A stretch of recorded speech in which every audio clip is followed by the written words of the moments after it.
Bismillahirrahmanirrahim. Assalamualaikum warahmatullahi wabarakatuh. Jadi baiklah, untuk materi bahasan kali ini adalah kita melanjutkan materi yang telah kita bahas terdahulu, yaitu kita masih pada materi resiko perubahan tingkat bunga, di mana untuk saat ini kita akan membahas tentang metode durasi untuk kita bisa menghitung resiko perubahan tingkat bunga yang dialami oleh suatu perusahaan. Dalam metode durasi, kalau kita definisikan itu sebagai rata-rata tertimbang jangka waktu aliran kas dengan pembobot proporsi present value dari setiap aliran kas tersebut.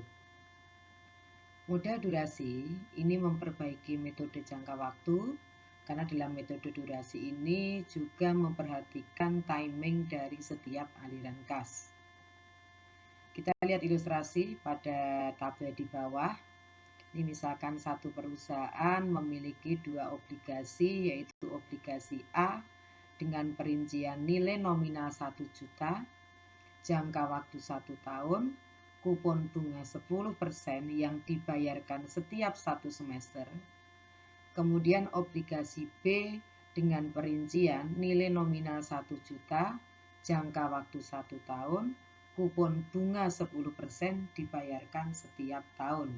Jadi ada dua obligasi A dan B yang dipunya oleh perusahaan, di mana jangka waktu sama-sama 1 tahun, hanya pembayaran kupon bunganya yang A dibayarkan per semester, yang B dibayarkan per tahun. Kemudian kita asumsikan tingkat bunga yang berlaku 10%. Dalam kasus ini adalah tingkat bunga yang berlaku sama dengan kupon bunga. Kita bisa menghitung durasi untuk kedua obligasi. Kita mulai yang pertama, yaitu obligasi A, yaitu pada kolom pertama itu menunjukkan waktu atau periode.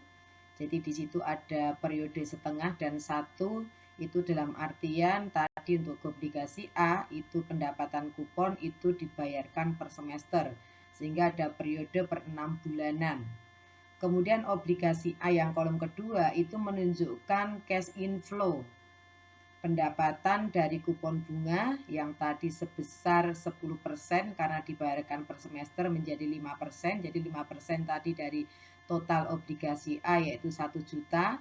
Sehingga pada periode setengah tahun perusahaan mendapatkan pendapatan kupon sebesar 50.000. Kemudian pada tahun 1 atau semester kedua perusahaan mendapatkan dana obligasi yang sudah jatuh tempo 1 juta ditambah dengan pendapatan kupon pada semester kedua sebesar 50.000, sehingga cash inflow pada tahun pertama untuk obligasi A adalah 1.050.000. Kemudian kolom ketiga itu menunjukkan present value interest factor, di mana dituliskan 5% karena tadi tingkat bunga yang berlaku 10% dibagi 2. Jadi untuk present value interest factor itu kita menghitungnya dari tingkat bunga yang berlaku atau Z-nya. Di mana untuk kita mendapatkan nilai pada kolom ketiga sudah ditulis, yaitu dari present value interest factor, yaitu dari 1/1 plus I adalah tingkat bunganya dikalikan dengan periode ke-T. Kemudian untuk kolom yang keempat adalah present value aliran kas, itu nilainya akan kita dapatkan dari kolom 2 kita kalikan dengan kolom 3. Di mana pada periode ke setengah tahun 50.000 kita kalikan dengan present value interest factor 0,9759, kita dapatkan angka 48.795. Kemudian untuk waktu 1 tahun atau semester kedua sama, yaitu 1.050.000 kita kalikan dengan 0,92381. Untuk present value aliran kas totalnya ada 1.048.795. Kemudian pada kolom kelima kita akan melakukan penghitungan tentang proporsi dari present value cash flow-nya. Nah, untuk mendapatkan nilai pada kolom kelima di sini adalah present value aliran kas pada tahun ke T, di mana untuk yang periode setengah tahun itu ada 48.079.000 dibagi dengan total present value aliran kas, yaitu ketemu 0,0465525. Kemudian untuk waktu yang ke 1 tahun atau semester 2 kita ketemu angka 0,953475, yaitu dari 1 juta dibagi dengan 1.048.795. Kemudian pada kolom yang ke-6 itu merupakan nilai rata-rata tertimbang jangka waktu, di mana untuk kita mendapatkan nilai pada kolom ke-6 tinggal kita kalikan kolom pertama, kita kalikan dengan kolom kelima. Kemudian kita totalkan, kita akan mendapatkan durasinya.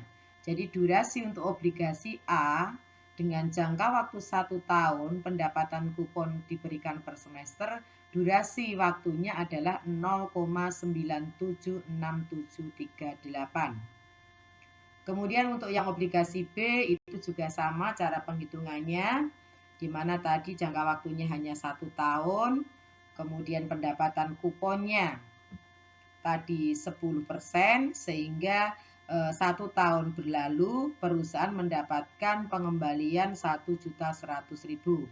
Kemudian present value interest factornya yaitu berarti dari 1 dibagi 1 plus 0,1 pangkat 1, yaitu ketemu angka 0,909091. Kemudian untuk mendapatkan present value aliran kas yaitu 1 juta, rata-rata tertimbangnya adalah 1 tahun. Jadi untuk apa tadi obligasi di atas tadi, baik obligasi A dan obligasi B yang dipunya perusahaan tadi, jangka waktu atau durasinya ada 0,976738, obligasi B-nya ada 1 tahun. Meskipun kedua obligasi tersebut memiliki jangka waktu yang sama, yaitu 1 tahun, tetapi durasi obligasi A lebih pendek dibandingkan dengan obligasi B. Hal ini disebabkan karena sebagian aliran kas dari obligasi A diterima lebih awal, yaitu pada semester pertama atau periode setengah tahun sebesar 50.000, sehingga durasinya itu lebih pendek daripada obligasi yang B. Kemudian untuk latihan, nanti silahkan Anda coba itu menggunakan Excel, biar lebih cepat penghitungannya. Misalkan ini perusahaan memiliki obligasi X, nilai nominal 1 juta, jangka waktu 5 tahun, kupon bunga 10% dibayarkan setiap tahun, dan obligasi Y, nilai nominal 1 juta, jangka waktu 5 tahun, kupon bunga 10% dibayarkan setiap semester. Dalam kasus ini tingkat bunga yang berlaku berbeda dengan pendapatan kupon bunga. Tingkat bunga yang berlaku dalam latihan ini adalah 9%. Kita bisa mencari durasi untuk kedua obligasi tersebut. Kemudian untuk penyelesaian dari tadi adalah jangka waktunya tadi 5 tahun, kemudian dibayarkan per tahun. Sehingga dengan nilai nominal itu sebesar 1 juta, maka di sini kita lihat itu per tahunnya itu ada aliran kas masuk dari obligasi E ke perusahaan sebesar 100.000. Dan pada tahun kelima itu adalah jatuh tempo sehingga nilai nominal 1 juta itu dikembalikan beserta aliran kas dari pendapatan kupon bunga sebesar 100.000, sehingga pada tahun kelima itu ada 1.100.000 rupiah. Kemudian present value-nya interest factornya itu 9%. Sehingga untuk menghitung kita pada kolom 3 yaitu 1 dibagi 1 plus 0,09 pangkat T. Jadi T-nya kita ambilkan dari periode tahun di sini. Jadi untuk yang baris pertama berarti 1 dibagi 1 plus 0,09 pangkat 1. Di tahun kedua 1 dibagi 1 plus 0,09 pangkat 2. Di tahun ketiga pangkatnya 3. Di tahun keempat pangkatnya 4. Di tahun kelima pangkatnya 5. Kemudian untuk present value aliran kasnya, yaitu kita kalikan antara kolom 2 di sini, nilainya kita kalikan dengan kolom ketiga. Totalnya kita ketemukan ada 1.038.896.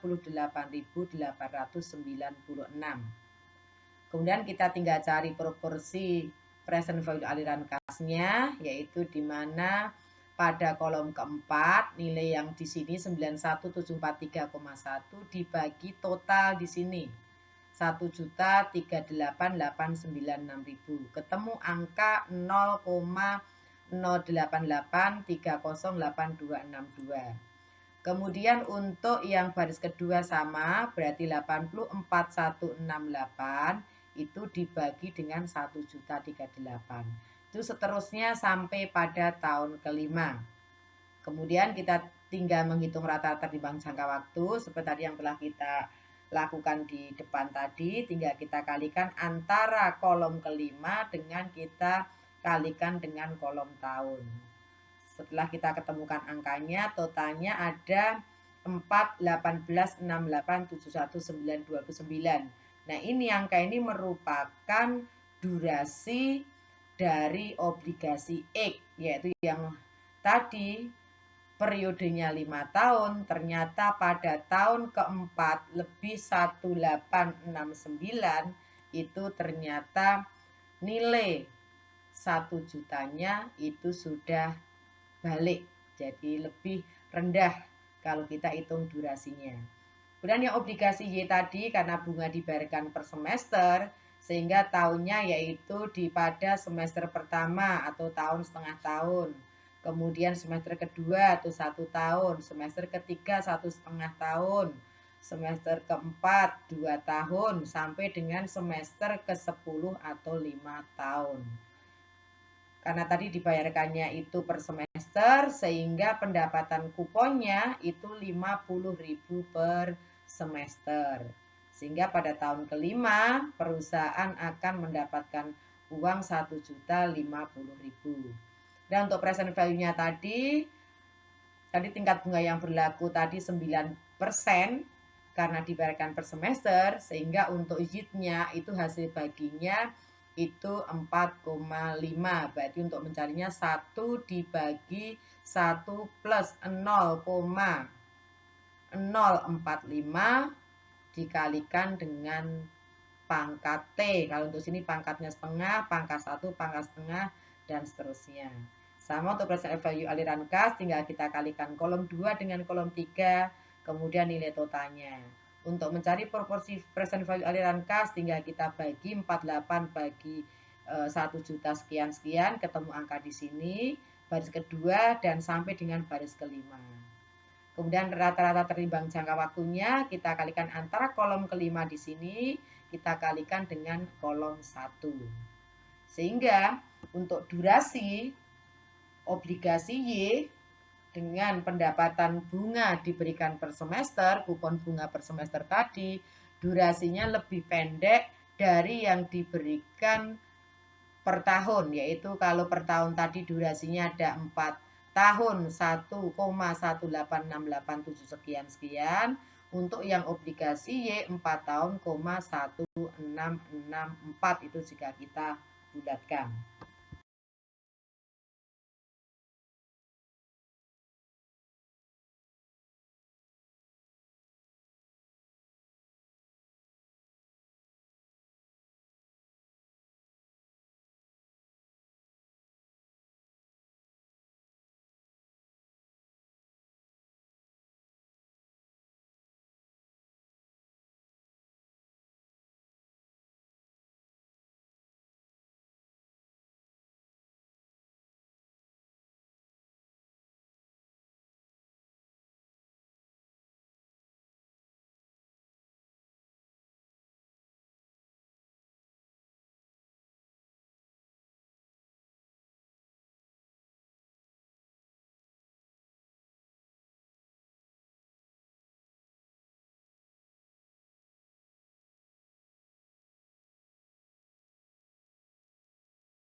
Kemudian untuk karakteristik dari durasi yang perlu kita pahami yaitu durasi akan meningkat jika jangka waktu aset semakin panjang.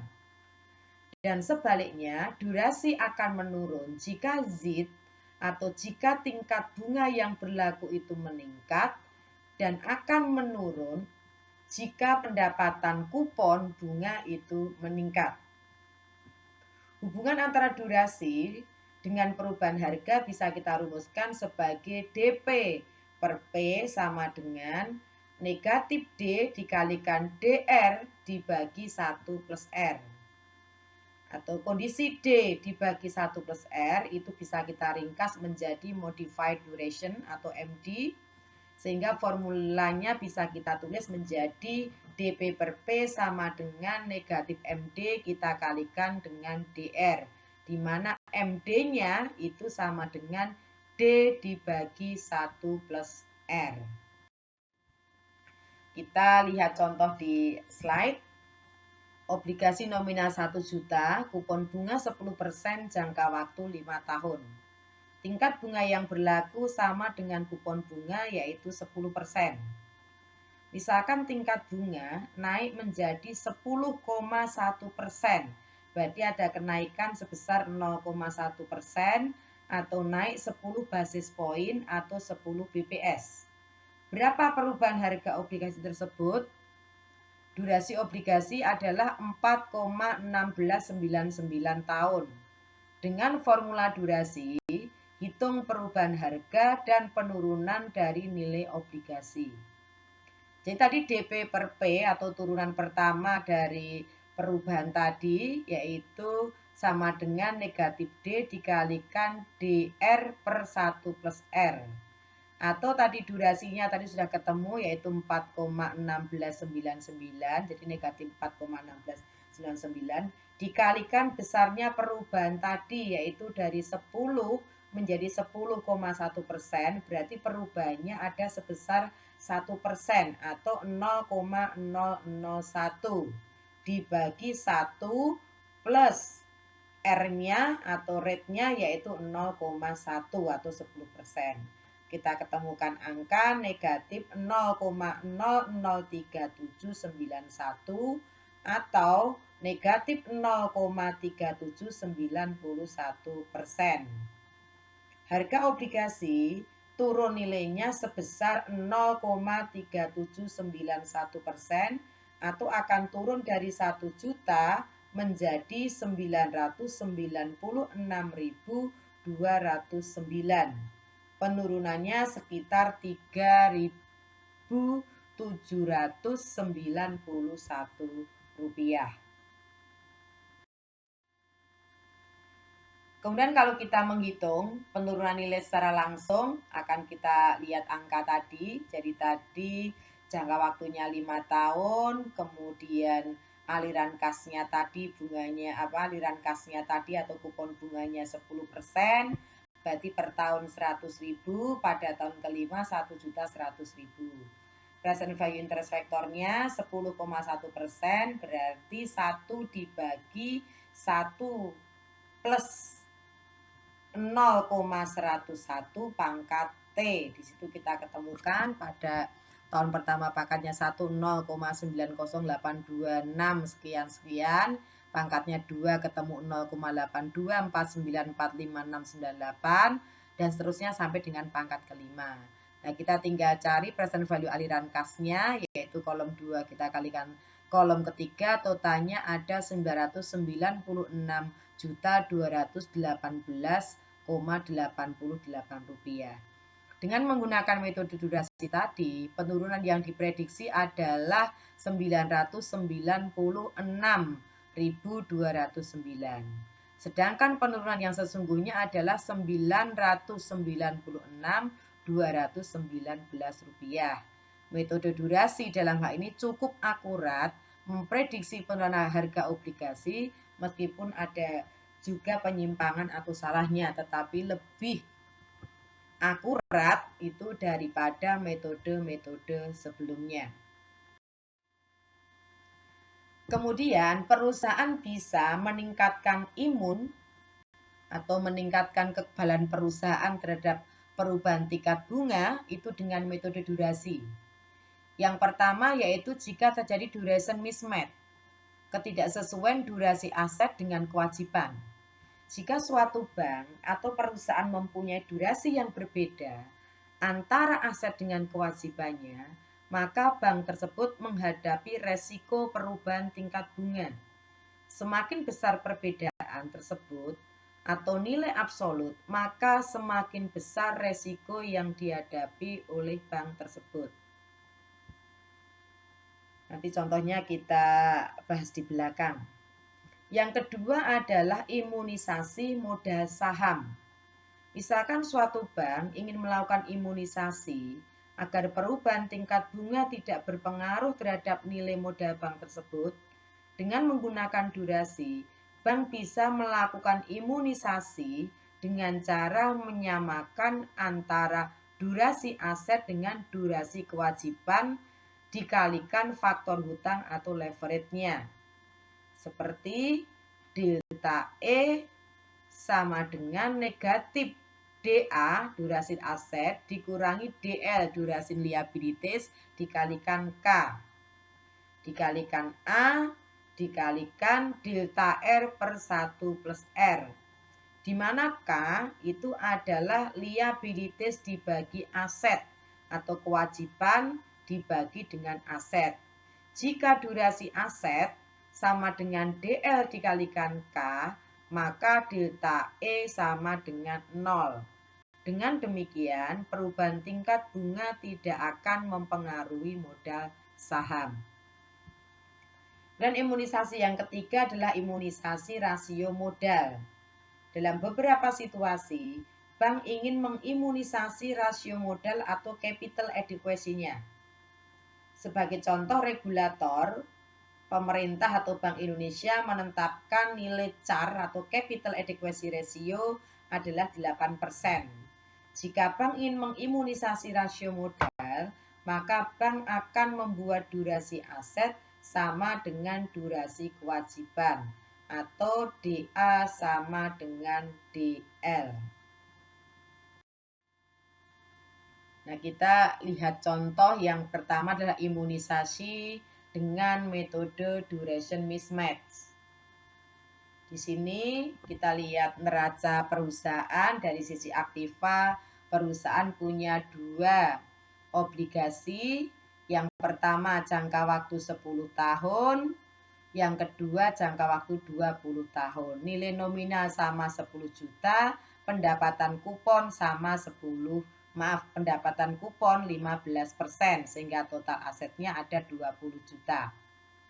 Di sisi kewajiban atau pasifa, perusahaan memiliki pinjaman jangka pendek bunga 15%, jangka waktu 2 tahun. Nilai nominal 18 juta, modal saham yang dipunya perusahaan sebesar 2 juta. Total pasifanya sama yaitu 20 juta. Tingkat bunga yang berlaku atau ZID-nya adalah 15%.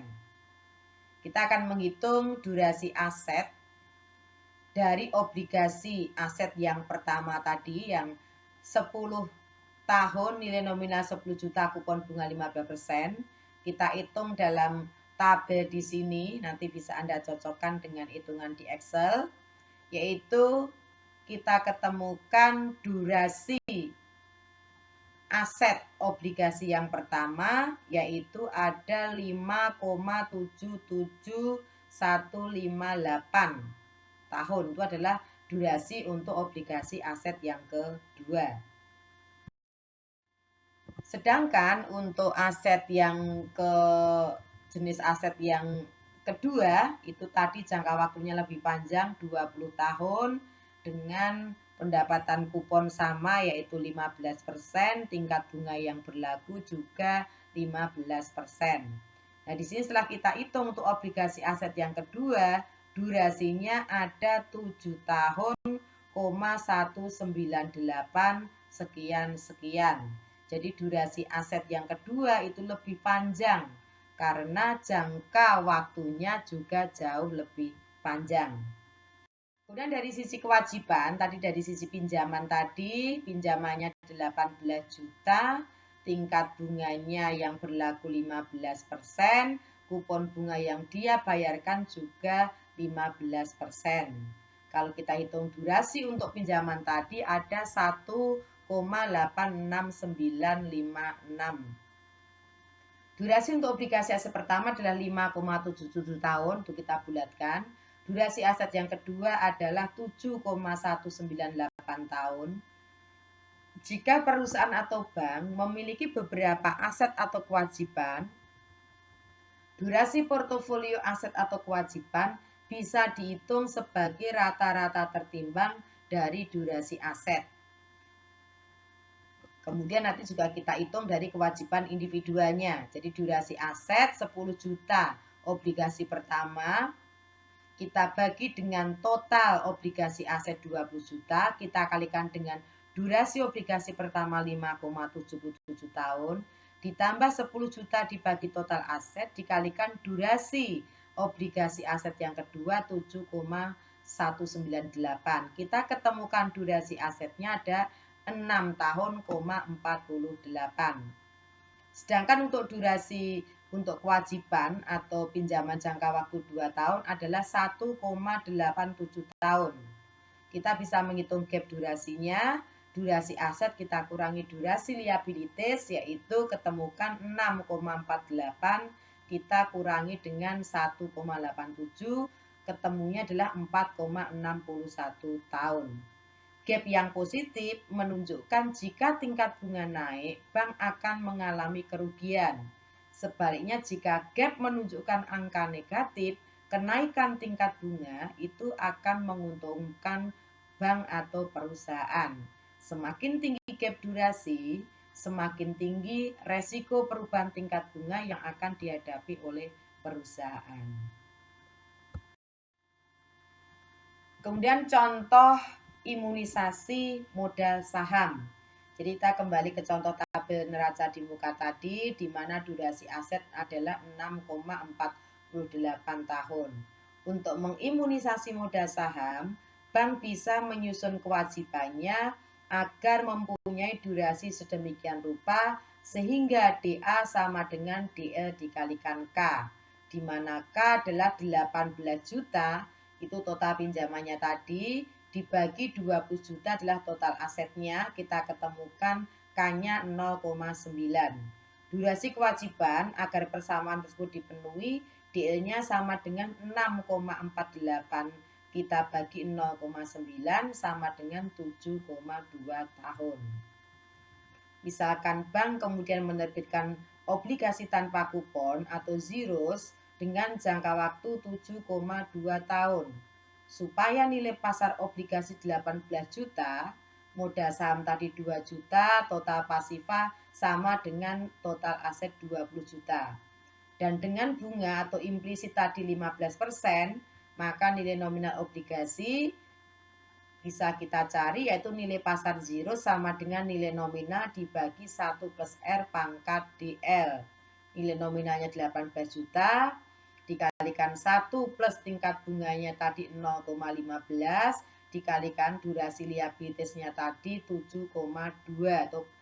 Jadi 18 juta dikalikan 1 plus 0,15 pangkat 7,2. Ketemu angka 49.237.609. Berarti bank menerbitkan obligasi tanpa kupon dengan nilai nominal sekitar 49 juta. Kemudian yang terakhir adalah contoh imunisasi dengan menggunakan rasio modal. Dalam contoh di muka tadi, kita kembali ke contoh durasi aset tadi, kita ketemukan 6,48 tahun. Maka bank perlu membuat durasi kewajiban menjadi 6,48 tahun juga. Misalkan bank menerbitkan obligasi zeros, maka nilai nominal yang diperlukan adalah tingkat bunga implisit, yaitu 15%. Sehingga nilai nominalnya adalah 18 juta, dikalikan 1 plus 0,15, pangkatnya 6,48, kita ketemukan nilai 44.460.000, asumsi 2 digit di belakang koma. Rasio modal bank tersebut adalah 2 juta per 20 juta, yaitu 0,1 atau 10%, yaitu dari modal saham tadi. Jika bank ingin mempertahankan rasio tersebut, maka bank akan menyamakan antara durasi aset dengan durasi kewajibannya. Misal dalam hal ini adalah 6,48 tahun. Misalkan tingkat bunga meningkat menjadi 17%, total aset akan turun menjadi 17,942.725. Nilai pasar kewajiban bisa kita hitung menjadi nilai pasar zero sama dengan 44.460.000 dibagi 1 plus 0,17 karena tingkat bunganya naik pangkat 6,48 sehingga ketemu angka 16.074.041 rupiah. Nilai modal saham sama dengan nilai aset kita kurangi dengan nilai kewajiban. Berarti 17.942.726 kita kurangi 16.74.41, kita ketemukan nilai 1.868.685 rupiah. Rasio modal terhadap total aset yang baru 1.868.685 dibagi 17.942.726 sama dengan 0,10 atau 10%. Rasio tersebut sama dengan rasio sebelumnya. Ada selisih karena pembulatan. Dengan kata lain, rasio modal bisa diimunisasi dari perubahan tingkat bunga. Itu tadi adalah materi tentang metode durasi yang digunakan untuk mengukur resiko yang diakibatkan karena perubahan tingkat bunga. Terima kasih untuk sesi kali ini. Tetap belajar dan nanti akan kita lanjutkan pada sesi selanjutnya. Terima kasih. Wassalamualaikum warahmatullahi wabarakatuh.